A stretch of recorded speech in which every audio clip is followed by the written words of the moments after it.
if I was sitting on a poker table now, I would have 77 to 85% probability of winning the table and actually make a lot of money because I'm sitting with pocket aces. But just to start with, though, they are not into the business of cards, nor they are a poker team. So what made you name a media company Pocket Aces? Can we start the startup journey with the name itself? Anybody of you can answer. Yeah, I mean, we basically all love poker, so that's the first thing. All our names start with A's. So yeah, you're looking at the aces right here. And yeah, you always want to start with the strongest hand that you can. So that was the basic thought behind it. Of course, our consumer-facing brands are all named much more simply. So Fintech Copy, Dice Media, people know those brands. So we simplified the name. I think if we had to go back in time, we might have chosen a different name because it's a complicated name. A lot of people don't get the poker reference. So on a very good day, we get called Pocket Access because people think it's ACCESS. But on a bad day, we get called Pocket Asses, and that's even worse. But that's not the only unusual thing about them. All three of them were brought up in Middle East. They studied in a finance background in the United States, and they're coming here to start a media company. So tell me, what attracted you to India and why a media company? Look, I think when we were studying in the US, in fact, all of us were engineers in the US, and we saw a big tech revolution happen in front of us, right? Anirudh and I went to the University of Illinois, which was a hotbed for engineering tech. Aditi was at Princeton, and all of us saw the value that tech could bring to various ecosystems. Coupled with that, I think it was interesting that India was poised to be at a stage where it was going to see rapid economic growth, and it was going to see that growth on the back largely of technology. So it was an opportunity too big to give up and too good to miss. And I think Aditi and I had that in our mind when we moved here in 2011, and he joined us a couple of years ago. Yeah, and if you look at the content or the media ecosystem, especially in film, which was the first thing that we had initially set our eyes on, we felt that our cultural impact versus our business impact on the world was outside, so there's much more cultural impact than business impact. Secondly, if you're a young kid sitting in Saharanpur or you're sitting in Pandita, how do you join Yashrat Films? There's no careers page. Whereas both of us were kids growing up in Kuwait, Indian kids, we went to the US, we could hit careers page on Goldman Sachs and work there and see what they were doing. None of our families in finance or anything, so we also actually don't know anything in the finance industry. But we had a path that we could follow. And Ashwin often puts it really well. IPL gave a career to cricketers. We wanted to give careers to people who wanted to do creative arts, and our best creative people are not writers, they're bankers or doctors or sitting somewhere in America when you're younger. So we wanted to change that. You want to add something to the journey to content? I think the only thing to add is that the personal aspect of it, right? We ourselves felt that there are many untold good stories from India that need to come out. Right, as Anirudh said, a lot of very talented, creators sitting all over the country who don't have access to tell those stories. We ourselves were consuming, and a lot of people today are consuming a lot of international content. We have the access, or even people are downloading from torrents, right? So can we make really good content from India that can also grow global? So that was a more personal aspect as well. Now, talking about it, you all know about your season 2 of your flagship show coming up on Netflix. But what happened before that? Can you get us into the start of how did you start making content? And of course, you are a brand built on YouTube, but the story that Facebook. On Facebook. On Facebook and YouTube. Okay. So how did the content journey start? Where did Mithila Palkar came in from? Yeah, she came from Dadar, straight to the office. No, that's a good question. Look, I think to trace it back, we started off, as Anirban said, with ambitions of being a film creation company. Somewhere along the way, we realized that we weren't using our thesis of technology being a game changer effectively. And in middle of 2015, we basically decided, let's think about how to get stories to audiences directly through digital distribution. And we took a couple of big bets. We took a bet that short-form storytelling was going to be very important. That's what resulted in Fintech Copy being a channel we created. We took a bet that, sorry, just lost my train of thought. We took a bet that Facebook video was going to be a really powerful tool because everyone had been focusing on YouTube, which was already a very large video platform. But we said, let's take a contrarian bet and go with Facebook because it will give us a leg up on all the peers who are focusing on YouTube. So that really worked. And then we basically took the third bet on using short form to test content. So we said, you asked how did Mithila Parker come about, right? We actually had Mithila Parker audition for a show which was a news satire we did on Filtercom called News Darshan. The show did very badly, or it did okay, I suppose, but Mithila did very well. And so to be able to tell that nuance within content, that hey, the content hasn't worked, but maybe the character or the actor has worked, that was important, and we used a lot of data to understand that, right? We went through comments, we looked at the reactions, we looked through completion rates, we looked at where people dropped off in the video. So it helped us make the decision to cast her then into short form content on Filtercom. We did sketches, we did relationship sketches with her, with Dhruv, the male actor in the show. And we knew that those were working because we again saw the data behind it. So when we did Little Things Season 1, we already had tested a bunch of it. We tested the actors, the characters, the romance, the jokes. Some of the jokes, in fact, are the same jokes we repeated. And so we knew that the probability of failure had been severely reduced, and the cost of failure therefore also severely reduced. And that's why it was a successful show. And then of course, we were able to take those findings and take that data and have a conversation with the Netflix. Then now of course the show gets headlines all over and it's kind of marketed world over, but the reality is it comes from the back of very, very important data on short form video. So while you knew very well and what you were creating because of the way you tested your content, did you also have an idea about who you are making this content for, about your target audience? Yeah, I think there's a couple of things which, just to add to Ashwin, on the mobile first content creation, which we really became experts at, right? We didn't say, these are clips. We didn't just randomly chop up films. We said the audience is using the phone 20, 30 times during the day, and they're picking it up for 4-5 minutes each. How can we create content that they will watch in that time and entertain themselves? Could be different forms of content. Second, we said urban audiences, young audiences don't control the television. It's controlled by their family or their elders in their family. So how can we give them something directly? So that's the first audience that we went for.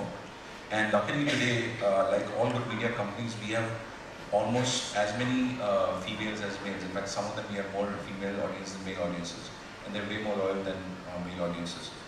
So we focused on young people, and we focused on making it very, very usable or viewable via mobile and making it shareable.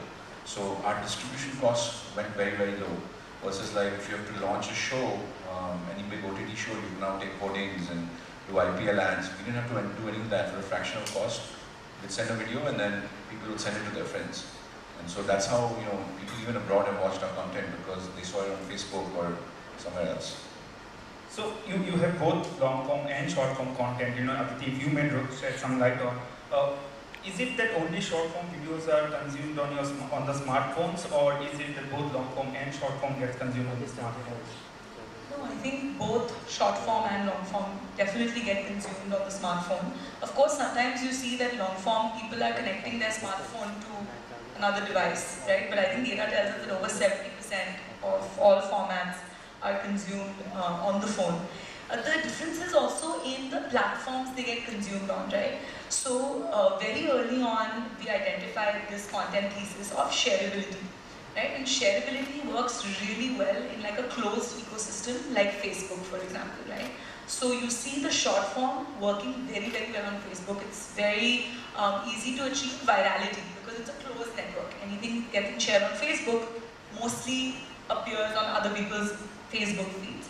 Versus YouTube, where it is a very conscious effort that somebody is usually searching for something and they have the time to invest into watching longer form content.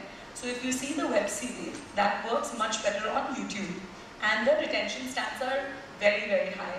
Actually, for all our content on YouTube, retention stats are about 70-75%, right? That's the completion rate. So I think it's very important to think of different formats for different platforms from that perspective. So we actually make different cuts of our content. We'll make a different cut for YouTube, we'll make a different cut for Facebook, we'll make a different cut for Instagram, different cut for Snapchat, and then a different cut for many platforms that we syndicate on, whether it is in-flight entertainment or Tata Sky or Ola Play or etc. Right? So I think it's the first consumption and discovery is happening on the smartphone, but people have various different apps on the smartphone to watch different kinds of content, and it's important to realize what is the behavior on each of those apps.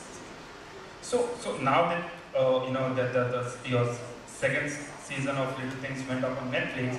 Is there a primary difference when you create a content, a mindset that will go up on Netflix, or when you create the content only for YouTube? Did you treat both the content different? Yeah, I think. Look, I think when content goes behind a paywall, in some sense, it's the consumption of it is intent-based. So for somebody to consume Little Things on Netflix, they would have intended to do that. Therefore, they select Netflix on their smart TV or on their app or whatever. And they get there and they pick a title and they watch it. It's very deliberate. Unlike on the YouTube ecosystem, where it's still to an extent intent-driven, but more so than say Facebook. But a lot of times you also discover content on YouTube through a recommended algorithm or through, as you're browsing. Sometimes you go on to YouTube just to kill time and then you find something that you enjoy watching. So I think, when we create for YouTube or Facebook, we really focus on, say, the first 30 seconds because that's where we lose a lot of consumers. So the first 30 seconds have to be very, very immersive, very interesting. We don't start with the cityscape shots. When we're creating for Netflix, we have the luxury to be able to do that, to be able to soak an environment in, get the audience invested in the world before introducing them to the characters. So there's subtle changes in the way we tell the story. Apart from that, technically, of course, there are a lot of differences. Netflix has certain technical standards that we have to adhere to and stuff like that, whereas our YouTube audience is far more forgiving. And we can use inexpensive DSLR cameras to shoot. But I think from a storytelling perspective, we have to think differently. The other point I'll make is because YouTube and Facebook consumption is primarily on a smartphone device or on a smaller device, we have to optimize for low screen brightness, low battery, and low readability or visibility. Because a large number of people don't have very high functioning screens. Not everyone's carrying an iPhone XS Max and walking around, right? So if you have to think about what a large part of India is using as a device, you have to optimize for that. So if I'm doing a shot where I want to show somebody reading a book, I won't go really far off and shoot. Like I won't shoot from a top angle. I will come very close to them. I will do an insert of the book so the words are visible, even on a small device in low light conditions. Stuff like that really, really matters when you're creating for a mobile generation. Okay, and another thing that comes up every year in these discussions that these platforms are premium platforms, but we struggle to find your definition to what is premium and what is not. So can you say that for your first season, if it was X amount that you spent to produce the first season, second season, knowing that it will go up on Netflix, by what X did your production cost go up? Let me put it this way, premium content is, when they say premium, is defined by their production budgets, like you said. Netflix in the US often spends, an episode can cost $1 million, like I think Crown every episode $10 million. So there is differences not only inside of the premium content versus YouTube, but inside that premium content bucket itself there are differences. So I think you will see all kinds of shows on Netflix or Amazon or these kind of places. They'll of course be higher budget, but for us it depends on the show rating. Like there could be a show which is really high budget, so that could run into hundreds of thousands of dollars per minute. But it could also be a 10 lakh, 20 lakh sort of per half episode or whatever, 10-minute budget, that kind of budget. So it depends on the show. Netflix is not going to pay over the odds. If you just have me and her on the screen, they're not going to pay $1 million per episode. I hope they do one day, but not right now. So it depends on the show itself. I think another way to think about what is premium and what is not is by thinking about the potential IP value of that piece of content, right? So often long form is called more premium than short form, for example. That's also because there is a lot of ways in which that intellectual property can be exploited. That might be in different remake rights, or it might be through merchandise, or it might be through books, which is some of the stuff that we've done with our shows like Little Things and What the Folks, etc. So I think premium can also be looked at in that form. So what is the overall value of that IP? Okay, and then what happens when you, on the other side, on the AVOD side of business, when you are, how do you go about monetizing your videos? Like, is it that you associate with the brand before you start creating the video, or is it that after the video is ready, you go to the brands and say, here is our product, come and associate with us? So how does it go about your brand engagements that you do? So often it's different for different formats. Initially when we started, for the first about 6 to 8 months, we didn't try to monetize our content. We didn't go and talk to any brands. because we were looking for a product market fit, right? And what we also realized is that editorial piece of your content is very, very important because it helps you experiment new formats, it helps you grow your distribution, it helps you keep the audience really engaged. So then when a branded piece of content lands, it takes advantage of all that great engagement and reach that you've created. So, for example, in short form, we do a lot of editorial content as well on Fit to Copy, but then a lot of brands will come to us with specific briefs. They have marketing goals, and then we will often create content around the briefs. But the important thing to keep in mind is that branded content should work as well as editorial content. So we never think of it as a trade-off that, you know, this content piece is branded so it can be more addy or it can be more interruptive to a user experience of actually watching it.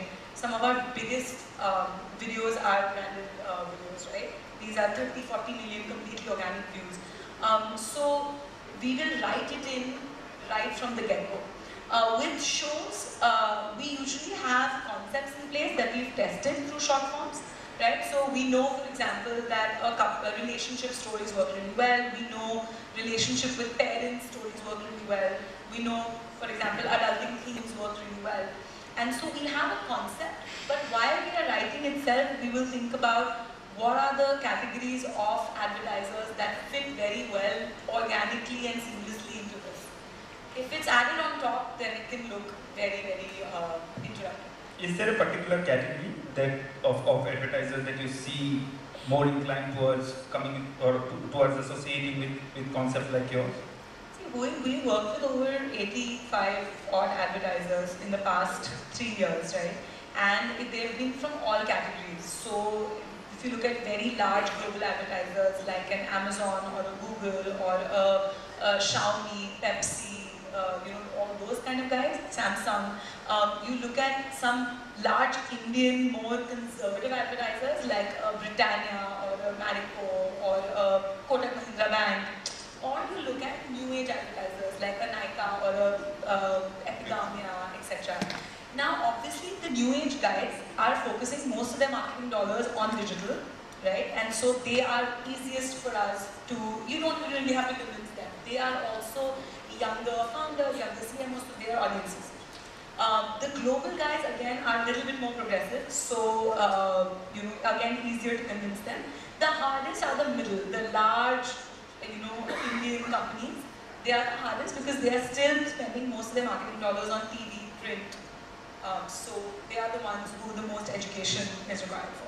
But they do that because they have a third-party measurement body which gives them data and analytics which they believe on. In terms of how do you calculate the ROI for your clients? Like, is it that you say that these are the number of views I give you, or these are the number of, insertions I put of your brand on our videos?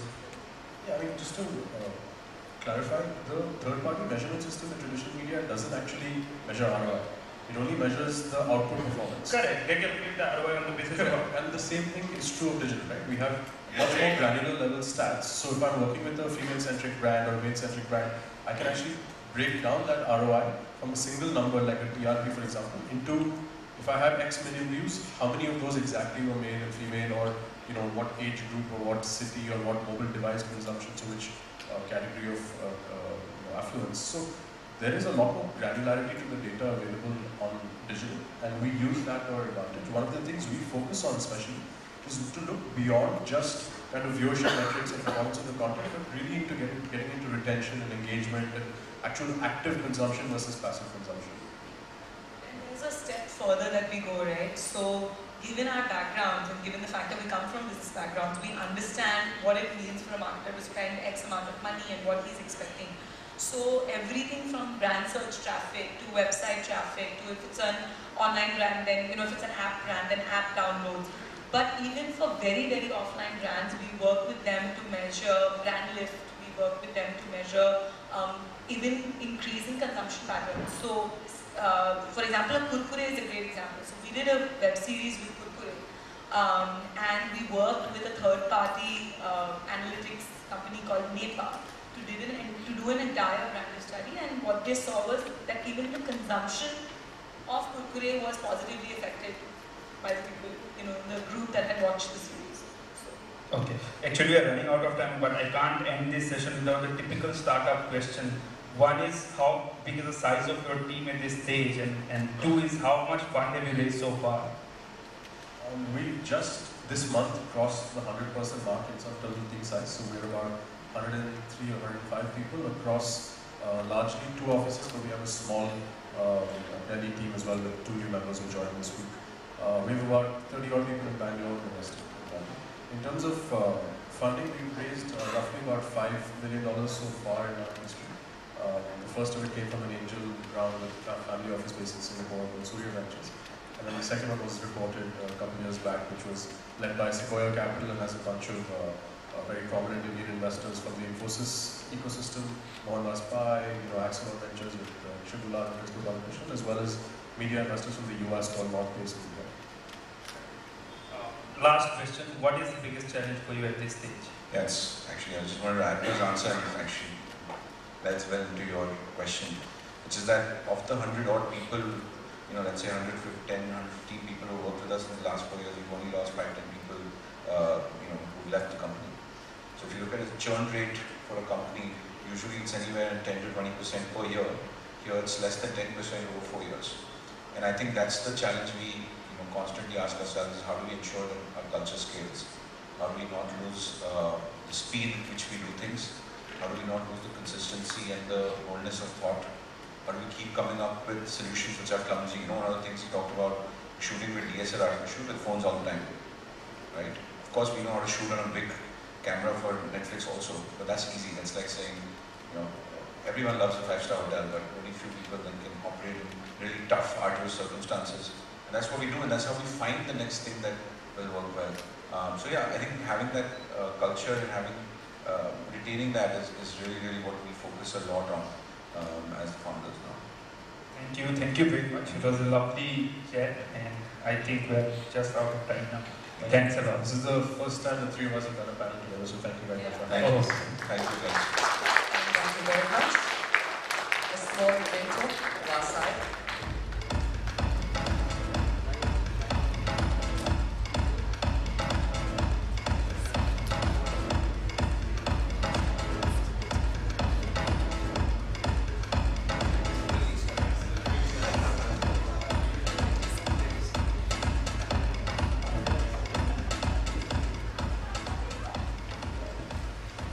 Ladies and gentlemen, we take a short tea break and we will reassemble at 3:50 p.m. Thank you.